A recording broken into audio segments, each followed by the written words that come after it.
안녕하세요. 숨은 지식을 찾아서 알려드리는 숨은뜻 연구소의 김소장입니다. 여러분, 이 사진들의 공통점은 무엇일까요? 모두 가짜뉴스라는 겁니다.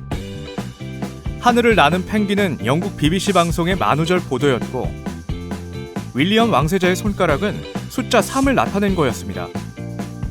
시리아 난민의 참혹함을 보여주는 듯한 이 사진은 사우디아라비아에서 찍힌 전혀 다른 내용의 사진이라고 하네요. 보이는 대로 믿으면 안 되는 것. 오늘의 연구 주제는 바로 가짜뉴스입니다. 가짜뉴스, 즉 페이크 뉴스는 확인할 수 없는 잘못된 정보를 포함한 모든 뉴스를 말합니다. 가짜뉴스에도 여러 종류가 있는데요. 대중을 속이기 위해 의도적으로 퍼뜨리는 정보인 허위 정보, 사실이 아닌 걸 알지 못하고 전파되는 오인 정보가 있습니다. 이건 오보라고도 하죠. 그리고 증권과 찌라시나 카더라 통신처럼 사실 확인이 어려운 유언비어나 루머도 있습니다. 최근 10년간 발생한 언론 피해 신청 건수인데요. 매년 얼마나 많은 가짜뉴스가 보도되고 있는지 알 수 있습니다. 그럼 이런 가짜뉴스는 왜 만들어지는 걸까요? 가장 큰 이유는 돈입니다. 미국 대선 때 마케도니아의 17살 소년이 6개월간 트럼프 지지 기사를 써서 6만 달러의 수익을 올렸던 일도 있고요. 지금도 수많은 인터넷 기사들이 돈을 위해 자극적인 제목을 달고 클릭을 유도하죠. 두 번째는 정치적 이유인데요.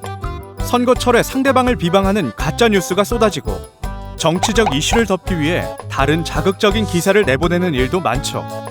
이 외에도 정말 관종이라서 사람들의 관심을 얻으려고 허위 사실을 유포하거나 노이즈 마케팅으로 이목을 끄는 일도 있고요. 이건 너무한 거 아니냐고? 그럼 이런 가짜뉴스는 언제부터 시작된 걸까요? 최초의 가짜뉴스는 3000년 전 이집트의 람세스가 히타이트와의 전쟁에서 무승부였는데도 승리한 것처럼 기록한 것에서 시작됩니다. 우리나라에서도 역사적으로 가짜뉴스가 계속 있었는데요. 삼국사기에 기록된 서동요가 대표적입니다. 드라마도 있었죠. 말을 캐고 다니던 서동이 신라 진평왕의 딸인 선화공주와의 연문서를 노래로 만들어 퍼뜨리는데요. 선화공주와 결혼한 이 서동이 바로 백제의 무왕이 됩니다. 가짜뉴스의 엄청난 수혜자라고 할 수 있죠. 물론 이게 무왕이 아니라는 설도 있지만요.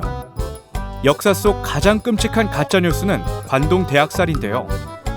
1923년 관동 대지진 당시 일본인들이 조선인이 폭동을 일으키고 우물에 독을 탔다는 가짜뉴스를 퍼뜨려 조선인을 무자비하게 학살한 일이 있었죠.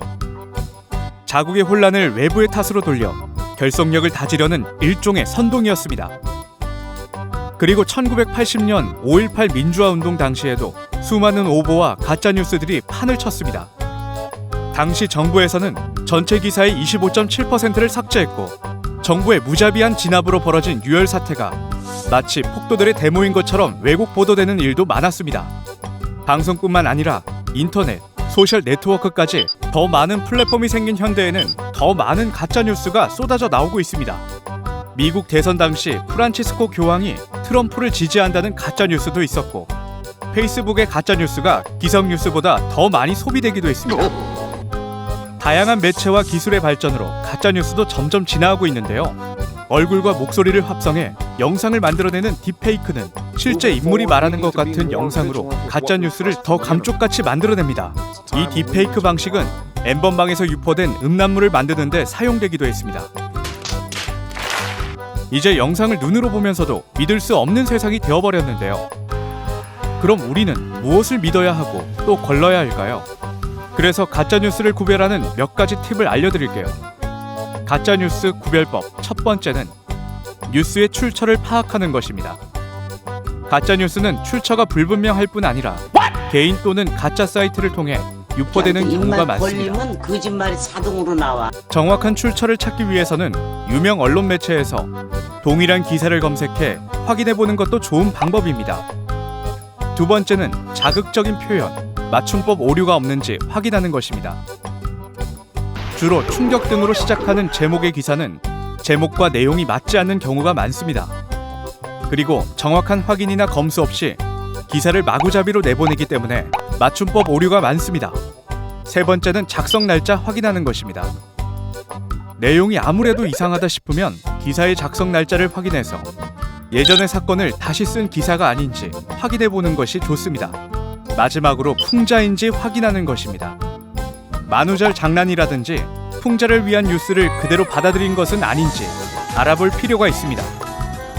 가짜가 진짜보다 더 진짜 같은 세상에서 나도 모르게 가짜 뉴스로 색안경을 쓰게 되는 경우가 많습니다. 더 이상 확인되지 않은 가짜 뉴스에 속지 말고 합리적인 의심을 통해 세상을 똑바로 볼 수 있었으면 좋겠습니다. 그럼 다음에 더 재미있는 숨은 뜻으로 돌아오겠습니다. 감사합니다.